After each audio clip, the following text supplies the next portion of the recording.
Imagine a world where you could make your own country. You could write your own laws, make your own flag, even print your own money. Sound like a dream?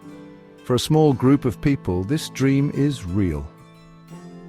Welcome to the world of micronations. These self-made countries, often found in backyards or online, change how we think about borders and countries. Join us as we explore this fun and interesting topic. Micronations show us how much people want freedom and to show who they are. They show the power of imagination and how exciting it is to build something new. They might not be on world maps or at the United Nations, but micronations teach us about identity, community, and what it means to be a country. So, what exactly is a micronation? It's a group of people who say they are an independent country. But here's the thing. Other countries don't see them as real countries. They exist in a grey area, often outside the normal rules of countries. Even though they're not officially countries, micronations often act like real ones. They might have their own flags, songs, laws, and even presidents. Some even have passports, stamps, and money. This might seem like a game, but it shows a real desire to be independent and do things differently. Micronations come in all sorts of forms, each with its own story and reasons for existing. Some are created to protest something they think is unfair or to challenge those in power.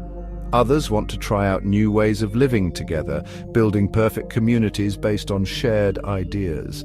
Some are just for fun and creativity. Some even become tourist spots. No matter why they exist, micronations show us all the different ways people organize themselves and live in the world. Section 4. Symbols and structures, the trappings of nationhood. One cool thing about micronations is how they copy the things real countries have.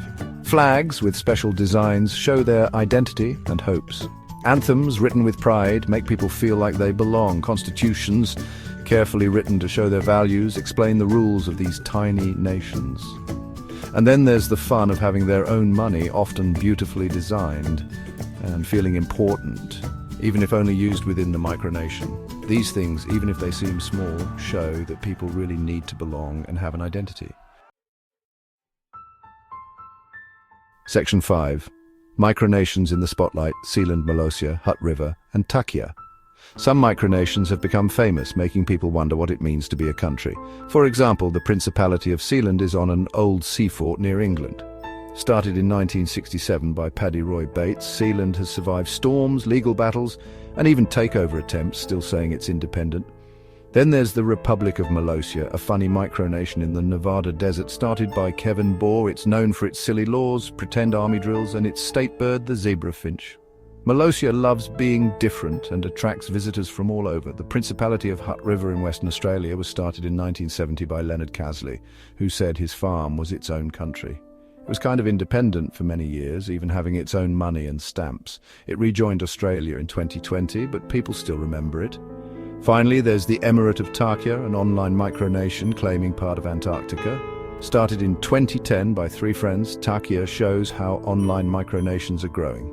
These internet countries, even without land, are used for sharing opinions, political action, and creativity. These are just a few examples of the many interesting micronations. Each one, with its own story, reasons, and hopes, shows us the complicated relationship between people, communities, and countries. Section 6. The enduring allure of micronations. Why do people like micronations? Because people want to be free, express themselves, and belong. Micronations let people challenge the way things are, try new ideas, and build communities based on shared beliefs. They let people be creative, make fun of things, and show they don't like those in power. In a world with big problems, micronations remind us that imagination is powerful and that individuals are important. They may not solve all our problems, but they encourage us to think differently, question what we're told, and imagine different ways of living together. Section 7. Dare to Dream. The future of micronations. What will happen to micronations in the future? They probably won't become real countries, but they'll probably become more important in the 21st century. The internet has made it easier to create online micronations, connecting people all over the world. As the world gets more connected, micronations give us a place to explore new ideas about citizenship, government, and community. They make us rethink what it means to be a country and have borders. In a time of lots of change, micronations remind us that the future isn't decided yet. They tell us to dream big, be creative, and imagine a world where anything is possible.